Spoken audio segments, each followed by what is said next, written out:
어제 이 시간 저희가 유병언 수사와 관련된 정보가 지금 새어나가고 있다는 법무부 장관 발언에 대해서 집중 조명을 해봤습니다. 그런데 그 인터뷰가 나간 후에 새로운 사실이 하나 더 드러났습니다. 유병언 씨를 체포하기 위해서 검찰이 금수원 1차 압수수색을 할 당시에 수색과 관련된 문건이 사전에 구원파 측으로 흘러들어갔다는 사실이 어제 드러난 겁니다.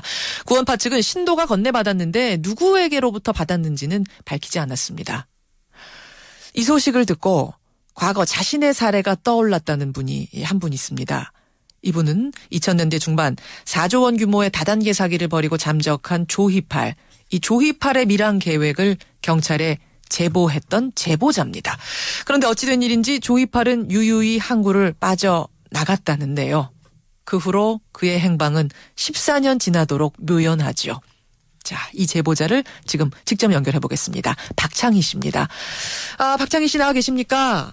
네, 안녕하세요. 예, 그러니까 2000년 그 무렵 도대체 조희팔과는 어떻게 알게 된 사이세요?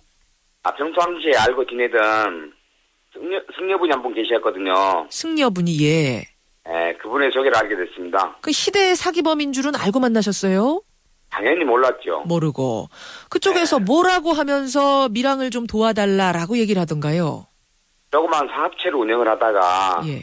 사업 정도를 부탁을 했는데 홍콩에 본인들이 진행하고 있는 사업체가 있으니 예. 국내에서 본인이 잡혀가서는 안 된다고 그렇게 말을 하면서 예. 중국으로 좀 밀항을 시켜줄 수 있느냐라고 부탁을 받았습니다. 조그마한 사업체가 부도났는데 여기서 내가 잡히면 우리 회사를 살릴 수 없으니까 잠깐 홍콩 좀 갔다 오는 걸 도와달라. 네. 예. 그래서 그 제안을 받아들이고 밀항을 돕다가 네.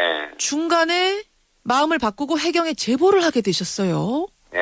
그러면서 불신 검문으로 현장에서 체포해달라 이렇게 제안을 하셨어요. 네. 육지에서 음주 단속을 하듯이 갑자기 불신 검문을 하듯이 바다에서도 그런 검문이 있거든요. 예. 입주한 우리가 몇 월 며칠 몇 시까지 어디에 있겠다.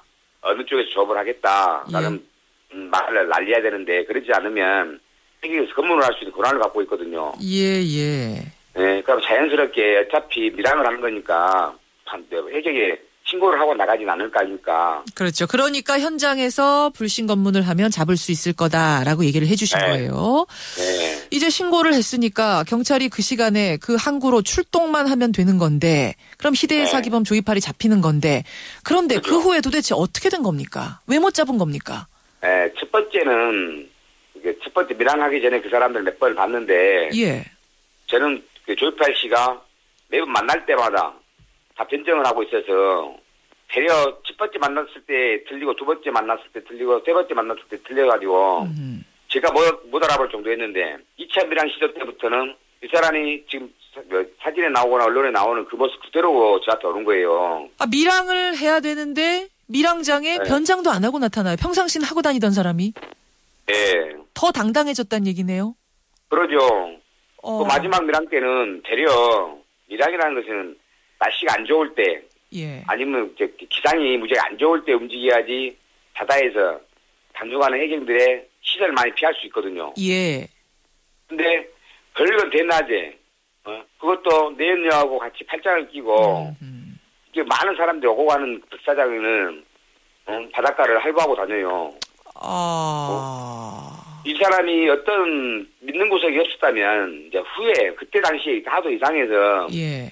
의심을 하고 있었지만은 저는 해킹하고 공격을 하고 있으니 경찰한테 다 말을 하고 이것을 밀항을 시도를 하고 있으니 그 사람이 어떤 모습으로 오든 어떤 행동을 하든 저는 걱정을 별로 안 했거든요. 알겠습니다. 결국은 그렇게 해서 조희팔은 유유히 예정된 밀항 루트로 밀항을 한 거고 그날 경찰은 아무도 나타나지 않았습니까? 아니요. 경찰들은 바닷가에 제가 봤어요.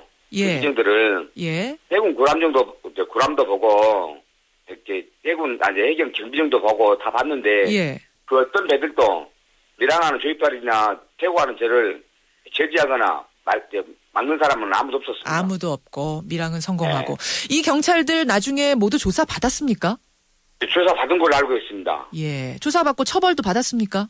아니요, 가장 경미한 처벌을 받았습니다. 경미한 처벌. 그러니까 모종의 거래가 있긴 있었던 거군요.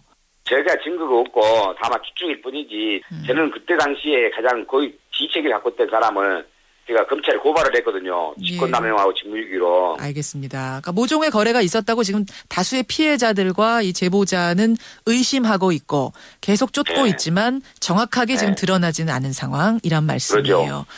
그 사람 보호하고 있는 세력이 있는 것 같아요. 알겠습니다. 그런 상황인데 지금 군 병력이 동원돼서 유병헌 씨를 쫓고 있습니다. 네. 그런데 그를 잡지 못하는 건 수사 정보가 새 나가고 있기 때문이라는 분석이 나오는데요. 네. 조이파를 오랫동안 쫓아오신 분으로서 이 생각에 대해서 어떻게 생각하세요? 조이파 씨도 그랬어요. 그때 당시에 그 사람들한테도 정보를 주는 사람들이 있더라고요. 저하고 만날 약속을 했었는데 예. 갑자기 연락도 없이 두절돼 버리거든요. 어허. 그래갖고 한 2, 3일 있다, 3, 4일 있다 다시 저한테 연락이 와요. 예. 아니 왜 그때 약속을 해놓고 약속 장소에 나오지 않았느냐 하고 물어보니까 그 사람들이 아니 우리 측에서 연락이 왔는데 우리가 추적을 당했다더라. 우리 핸드폰 번호를 다 알고 그쪽에서 경찰이 검찰이 우리를 잡으려고 하니 피하라고 연락이 받아서 그 핸드폰을 다 폐기를 하고. 누구한테 그런 연락을 받았다고 하던가요? 자기들 뒤에서 봐주는 사람들한테 연락을 받았다고. 뒤에서 봐주는 사람이 누구라고는 얘기 안 했고요. 경찰밖에 더 있겠습니까? 그냥 뒤에서 봐주는 사람한테 우리한테 우리가 지금 어떤 상황 어디서 어떻게 추적을 당하고 있고 어디서 검문당할 거고 이 얘기를 다 들었다고. 네. 알겠습니다. 그 유병헌 씨가 지금 안 잡히는 걸 보면서도 그때 그 생각이 나신다는 거예요. 그렇죠. 예. 지금 정말 정보가 새 나가고 있을 가능성 어떻게 보세요? 정보가 새 나가지 않으면 이렇게 힘들게 안 잡힐 수가 없죠. 새 나가고 있을 거라는 생각이 드신다고요? 네. 예. 어느 정도는 본인들도 여태까지 그 사람이 잡혀서는 안 될 사람들이 있을 거 아닙니까? 예. 유병헌 씨한테 접대를 받았다거나 아니면 여태까지 밀착 관계를 갖고 있던 사람들은 유병헌 씨가 잡히면 자기들의 이렇게 비리가 튀어나올 것이니까 유병헌 씨가 잡혀서는 안 될 사람들 꼭 있을 겁니다. 알겠습니다. 세월호 참사가 난 지 2달, 실종자 수는 12명에 멈춰 있고 유병헌 씨 행방은 묘연하고 이 와중에서 우리가 실마리를 잡기 위해 지금 이렇게 애쓰고 있는 건데요. 좀 답답한 상황이네요. 말씀 잘 들었습니다. 네, 감사합니다. 수고하세요. 예, 조이팔의 밀항을 제보했던 제보자 박창희 씨 만났습니다.